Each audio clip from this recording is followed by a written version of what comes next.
ادلک علی شجرۃ الخلد، ایسے درخت کے بارے میں بتاؤں کہ اگر آپ اس کو کھا لیں گے تو آپ کو ہمیشہ والی زندگی مل جائے گی۔ دیکھیے ایسے ہی جیسے بکری کی مینگنی کے بارے میں ورق لپیٹ کر کوئی سمجھا دے کہ یہ تو شوگر کی دوا ہے، کتنا ہی ہائی لیول شوگر ہو، آپ چند گولیاں استعمال کریں، دیکھیے آپ کی شوگر کی بیماری ختم ہوتی ہے یا نہیں۔ انسان جھانسے میں آ جائے گا، انسان دھوکے میں مبتلا ہو جائے گا۔ ایسے ہی وہ یہ نہیں کہہ رہا ہے کہ هل ادلک علی شجرۃ المعصیہ، کہ میں تمہیں اس درخت کے بارے میں بتاتا ہوں جس کو کھانے سے خدا کا حکم ٹوٹے گا۔ نہیں، یہ نہیں کہتا ہے، وہ کہتا ہے هل ادلک علی شجرۃ الخلد، ایسے درخت کے بارے میں بتاؤں اگر آپ اس کو استعمال کریں گے، اگر آپ اس کو کھائیں گے، آپ کو اس جنت میں ہمیشہ رہنے کا موقع ملے گا، آپ کی زندگی بھی دائمی ہو جائے گی، کبھی موت نہیں آئے گی۔ کیسے تزوین کیا ہے؟ تو شیطان ایسے ہی آتا ہے، اگر کوئی ننگا بلکہ ایسے لباس استعمال کر رہا ہو جس سے وہ بے لباس ہو رہا ہو، ننگا ہو رہا ہو، اگر اسے ٹوک دے تو وہ کیا کہے گا کہ یہ اللہ کا حکم توڑنے والی چیز نہیں مولانا، یہ تو فیشن ہے، فیشن۔ دیکھیے ابلیس نے بھی یہی سمجھایا، وہ درخت شجرۃ المعصیہ کھانے سے اللہ کا حکم ٹوٹ رہا تھا، لیکن ابلیس سمجھا رہا تھا هل ادلک علی شجرۃ الخلد، کہ یہ شجرۃ المعصیہ نہیں ہے بلکہ یہ شجرۃ الخلد ہے۔ آج دنیا میں بھی شیطان کے کارندے، شیطان کے نمائندے پھیلے ہوئے ہیں، جب انہیں ننگے پن سے ٹوکا جاتا ہے، روکا جاتا ہے، تنبیہات کی جاتی ہے تو وہ سمجھاتے ہیں کہ یہ ننگا پن نہیں ہے بلکہ یہ تو فیشن ہے۔ مولانا آپ کیا جانے فیشن کو۔ ایسے ہی اگر تاجر جھوٹ بول رہا ہو، خیانت کر رہا ہو، دھوکہ دے رہا ہو، وعدہ کی خلاف ورزی کر رہا ہو، اگر اسے آپ ٹھوکیں وہ کہے گا، کیا کہے گا کہ مولانا آپ کو تجارت کی کیا خبر، آپ کو بزنس کے بارے میں کیا معلوم، اس کے بغیر تو بزنس کو ترقی ہی نہیں مل سکتی۔ وہی سارا مسئلہ پرانا ہے، یہ نیا مسئلہ نہیں ہے۔ تبھی رب ذوالجلال نے جب حضرت آدم علیہ السلام کو اور اماں جی حوا رضی اللہ تعالی عنہا کو اس دنیا میں اتارا تو ان دونوں حضرات کو اور بعد میں قیامت تک آنے والے سارے انسانوں کو مخاطب بناتے ہوئے ارشاد فرمایا فَمَنِ اتَّبَعَ هُدَايَا فَلَا يَضِلُّ وَلَا يَشْقَى، کہ سنو دنیا میں بھی میں پیغام بھیجوں گا، یہاں بھی میں نے حکم دیا تھا وَلَا تَقْرَبَا هَذِهِ الشَّجَرَةَ، کہ اس پیڑ کے قریب نہ جانا، اس پیڑ کے قریب نہ جانا، ورنہ پتہ فرمایا فَتَكُونَ مِنَ الظَّالِمِينَ، تم خود اپنے اوپر زیادتی کرنے والوں میں سے ہو جاؤ گے۔ اس کا نقصان کسے ہوگا؟ تمہیں ہوگا۔ ایسے ہی اللہ نے فرمایا فَإِمَّا يَأْتِيَنَّكُم مِّنِّي هُدًى، کہ دیکھو جب دنیا میں پہنچو گے تو ایسے ہی میرے پیغامات تمہارے پاس آیا کریں گے۔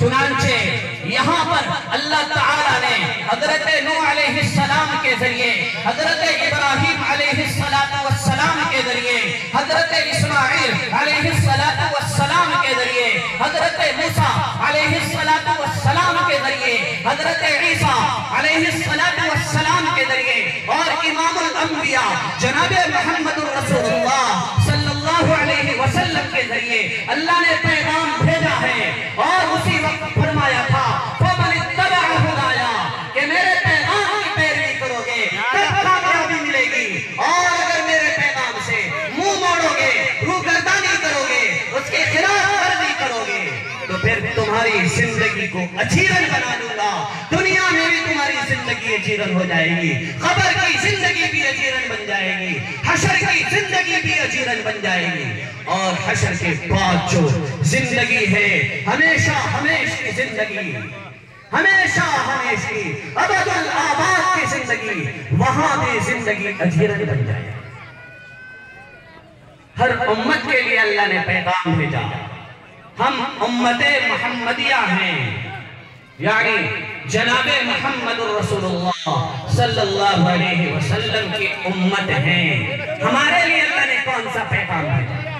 ہمارے لیے جو پیغام بھیجا گیا اس پیغام کا نام ہے قرآن. اس پیغام کا نام ہے قرآن. قرآن کے بارے میں اللہ نے ہدایت دی. اب چونکہ انسان قرآن پڑھے گا تو یہ اللہ کی طرف سے آیا ہوا پیغام ہے.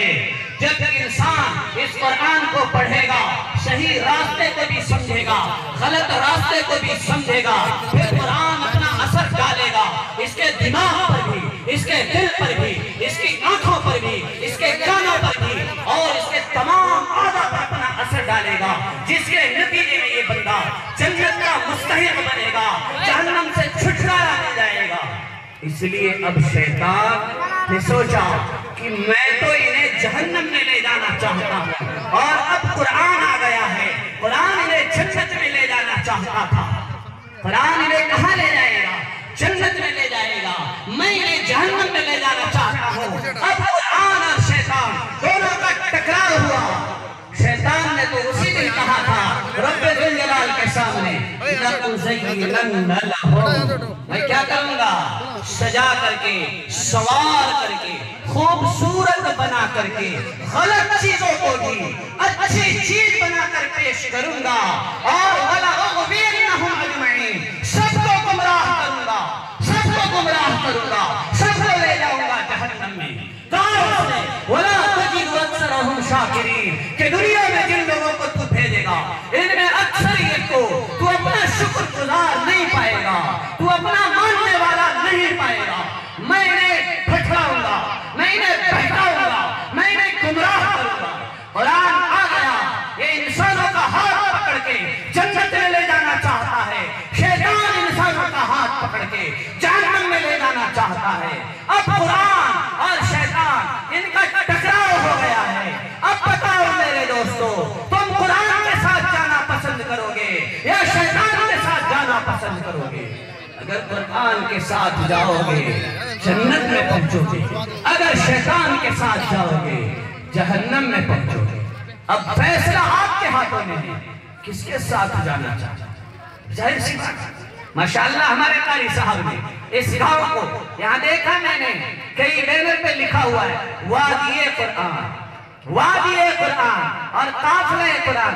قافلہ قرآن کو یہاں بیٹھے ہوئے ہیں، ادھر کی یہ بھی قافلہ قرآن ہے، ادھر جو بچے بیٹھے ہیں یہ بھی قافلہ قرآن ہے. آپ کا گاؤں جس کو کوئی حیثیت حاصل نہیں، نہ بزنس کے اعتبار سے، نہ سیاست کے اعتبار سے، نہ کسی اور اعتبار سے، کوئی حیثیت نہیں، کوئی مقام نہیں، کوئی درجہ نہیں، لیکن انہوں نے اس بستی کو وہ مقام دلایا، وہ درجہ دلایا کہ کل انبیاء کرام بھی عشش کریں گے کہ یہاں قرآن کی وادی بنا دی تھی.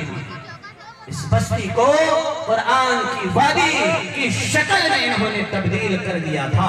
قرآن کو جنت میں لے جانا چاہتا ہے، شیطان جہنم میں لے جانا چاہتا ہے. اب جب ٹکراؤ ہوا، ظاہر سی بات ہے آپ سے اگر میں پوچھوں کہ کیا آپ جنت میں جانا چاہتے ہیں یا جہنم میں، تو مجھے نہیں لگتا کہ کوئی ایک آدمی بھی یہ کہہ دے کہ نہیں میں تو جہنم میں جانا چاہتا. ہر آدمی کیا چاہتا ہے کہ میں کہاں جاؤں؟ جنت میں جاؤں. بلکہ آپ لوگ تو ماشاءاللہ ایمان والے ہیں، مسلمان ہیں. اگر کافروں سے بھی پوچھا جائے، مشرکوں سے بھی پوچھا جائے کہ بتاؤ تم سورگ میں جانا چاہتے ہو یا نرک میں جانا چاہتے ہو، تو وہ غیر مسلم جو اللہ کو واحد نہیں مانتا، جو محمد رسول اللہ صلی اللہ علیہ وسلم کو نبی نہیں مانتا، جو قرآن کو کتاب ہادی نہیں مانتا، وہ بھی یہی کہے گا کہ میں تو سورگ جنت میں جانا چاہتا ہوں. فیصلہ آسان ہے، قرآن جنت میں لے جائے گا، شیطان جہنم میں لے جائے گا. کس کا ساتھ جانا چاہیے؟ کس کے پیچھے جانا چاہیے؟ شیطان کہتا ہے میرے پیچھے چلے آؤ، میں تمہیں لے چلتا ہوں. اور کیا ہے، کہیں لڈو، کہیں برفی، کہیں بریانی، کہیں قورمہ، کہیں پیسے، طرح طرح کی ایسی چیزیں ڈال رہا ہے جو انسان کو بھلی معلوم ہوتی ہے، انسان کو اچھی معلوم ہوتی ہے، انسان کو خوبصورت ایسی چیزیں دور سے دکھاتا رہتا ہے جیسے چھوٹے بچے کو اگر ہم بلائیں اور وہ نہ آئے تو جیب میں سے ٹافی اور چاکلیٹ نکال کر دکھاتے ہیں کہ آ جاؤ. بچہ کیا ہوتا ہے؟ ٹافی اور چاکلیٹ کے لالچ میں، 10 روپے 50 روپے 100 روپے کے لالچ میں وہ بچہ جس کے پاس نہیں جا رہا تھا اب ٹافی دیکھ کر، چاکلیٹ دیکھ کر، بسکٹ دیکھ کر، لڈو برفی دیکھ کر، 10 20 روپے 50 100 روپے کا نوٹ دیکھ کر اب وہ بچہ اس کی طرف لپکتا ہے. یہی معاملہ ہے، یہی معاملہ ہے. شیطان نے دیکھا میرے پیچھے کوئی نہیں آئے گا، اس لیے اس نے ہمارے سامنے کیا کیا؟ وہی لڈو، وہی برفی، وہی قورمہ، وہی 10 20 50 100 روپے کا نوٹ، وہی ٹافی اور چاکلیٹ دکھا کر کے ہمیں اپنی طرف بلا رہا ہے، جہنم میں لے جانا چاہ رہا ہے. قرآن کہہ رہا ہے، قرآن بتا رہا ہے آ جاؤ میری طرف، اگر میری طرف آؤ گے میں تمہاری رہنمائی کروں گا اور جنت تک تمہیں پہنچاؤں گا. اور جنت میں جانے کا بعد بھی معاملہ ختم نہیں ہوتا، بلکہ وہاں پر بھی قرآن کہے گا کہ مجھے پڑھنے والے، مجھ سے دوستی کرنے والے ادھر آ جاؤ، آ جاؤ، آ جاؤ. کیا کرنا ہے؟ تو اقرا، کہا مجھے پڑھنا شروع کر دے. ورتل کما کنت ترتل فی الدنیا، ایسے ہی ٹھہر ٹھہر کر، ایسے ہی آرام آرام سے پڑھنا جیسے تو دنیا میں پڑھا کرتا تھا. کیوں پڑھو؟ کہا کہ فَإِنَّ مَنزِلَكَ عِنْدَ آخِرِ آیَةٍ تَقْرَؤُهَا. تو قرآن پڑھتا جا، تو مجھے پڑھتا جا، جہاں تیرا پڑھنا بند ہوگا جنت میں تیرا مقام بھی وہی ہوگا. تو قرآن تو ہمیں جنت میں اونچا سے اونچا مقام دلائے گا اور شیطان ہمیں کہاں لے جائے گا؟ جہنم میں لے جائے گا. تو یہ ٹکراؤ ہے شیطان اور قرآن کے درمیان، اور بیچ میں امتحان کون دے رہا ہے؟ انسان. شیطان جہنم کی طرف بلاتا ہے، قرآن یہ جنت کی طرف بلا کے لے جانا چاہتا ہے. بیچ میں کون ہے؟ کسے بلا رہا ہے قرآن؟ کسے بلا رہا ہے شیطان؟ انسان. اب انسان کدھر جائے؟ قرآن کی طرف جائے یا شیطان کی طرف جائے؟ اسی لیے کہا قرآن پڑھو. اللہ کے نبی صلی اللہ علیہ وسلم نے امت کو ہدایت دی. کھانا کھاؤ بسم اللہ پڑھو، پانی پیو بسم اللہ پڑھو، کپڑے پہنو بسم اللہ پڑھو، جوتے پہنو بسم اللہ پڑھو، مسجد میں جاؤ بسم اللہ پڑھو، بیت الخلا میں جاؤ بسم اللہ پڑھو. بلکہ ان سب سے آگے بڑھ کر اگر کوئی بیوی سے ملنے لگتا ہے تب بھی کہا جاتا ہے کہ بسم اللہ پڑھو. اسی وجہ سے اگر کوئی بچہ زیادہ ہی شریر ہو، زیادہ ہی خبیث ہو تو کہہ دیا کرتے ہیں لگتا ہے بغیر بسم اللہ پیدا ہو گیا ہے. کہا جاتا ہے، کہا جاتا ہے معاشرے میں، ہر کام میں اللہ کے نبی صلی اللہ علیہ وسلم نے ہدایت دی بسم اللہ پڑھا کرو. لیکن جب قرآن کے پڑھنے کا نمبر آیا رب ذوالجلال نے فرمایا کہ ابھی بسم اللہ نہیں، فَإِذَا قَرَأْتَ الْقُرْآنَ فَاسْتَعِذْ بِاللَّهِ مِنَ الشَّيْطَانِ الرَّجِيمِ. جب قرآن پڑھنا شروع کرو تو بسم اللہ پہلے نہیں ہے، پہلے کیا ہے؟ کہا اعوذ باللہ من الشیطان الرجیم. دنیا کا کوئی بھی کام کرے قرآن نے نہیں کہا اعوذ باللہ من الشیطان الرجیم پڑھو. اللہ کے نبی صلی اللہ علیہ وسلم نے نہیں کہا اعوذ باللہ من الشیطان الرجیم پڑھو.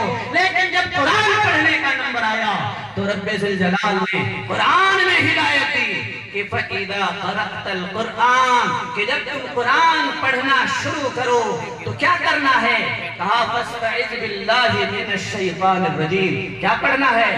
اعوذ باللہ من الشیطان الرجیم پڑھنا ہے. کیا حکمت ہے؟ کیوں یہاں پر اعوذ باللہ؟ باقی کاموں میں اعوذ باللہ کیوں نہیں ہے؟ یہاں کیوں اعوذ باللہ ہے؟ میں نے تمہید باندھی، میں نے مقدمہ باندھا. پہلے ہی میں نے کہا کہ قرآن آپ کو کہاں لے جائے گا؟ جنت میں لے جائے گا. شیطان آپ کو کہاں لے جائے گا؟ جہنم میں لے جائے گا. جب آپ نے نیت کی، ارادہ کیا کہ مجھے قرآن پڑھنا ہے، وضو آپ نے کیا، مسجد میں پہنچے، گھر میں پہنچے، دکان میں بیٹھے ہوئے ہیں، جہاں بھی بیٹھے ہیں، قرآن آپ نے اٹھایا. شیطان کی نظر پڑی، ارے اس نے تو قرآن اٹھا لیا، اگر یہ قرآن کے پیچھے چلنے لگا یہ تو جنت میں چلا جائے گا. میرا مشن یہ ہے، میرا مقصد یہ ہے کہ میں اسے جہنم میں لے جاؤں. اس کے ہاتھ میں تو قرآن آ گیا ہے, اس کے ہاتھ میں تو قرآن آ گیا ہے, اب تو یہ جنت میں چلا جائے گا. اس لیے شیطان دوڑا ہوا چلا آیا. شیطان کیا ہے؟ دوڑا ہوا چلا آیا. اب وہ کیا کرتا ہے؟ دل میں, دماغ میں وسوسے ڈالتا ہے, خیالات ڈالتا ہے. کہاں چکر میں پڑے ہو, کیوں پڑھ رہے ہو, کیا تمہیں اور کوئی کام نہیں ہے؟ گاؤں کے لوگ بھی اگر اپنے بچوں کو قرآن پڑھانے کا ارادہ کریں, شیطان یہی وسوسے ڈالتا ہے. قرآن پڑھاؤ گے, کھائے گا کہاں سے تمہارا بچہ؟ کمائے گا کیا؟ اس کی زندگی کیوں خراب کر رہے ہو؟ اسے اسکول بھیجو, اسے یونیورسٹی بھیجو, کالج بھیجو, اسے انجینئر بنا, اسے ڈاکٹر بنا. میں نہیں کہتا کہ ڈاکٹر بنانا غلط, انجینئر بنانا غلط, انگلش پڑھانا غلط, اسکول بھیجنا غلط, کالج بھیجنا غلط, یونیورسٹی بھیجنا غلط, یہ نہیں کہتا. شوق سے بھیجو, لیکن یاد رکھنا اپنے بچوں کو سب سے پہلے کیا پڑھائیں گے؟ کیا پڑھائیں گے؟ قرآن پڑھائیں گے. کیونکہ جب وہ قرآن پڑھے گا تب جنت میں جانے والا بنے گا. اگر قرآن نہیں پڑھے گا جنت میں جانے کا راستہ کیسے معلوم ہے؟ راستہ معلوم نہیں ہوگا.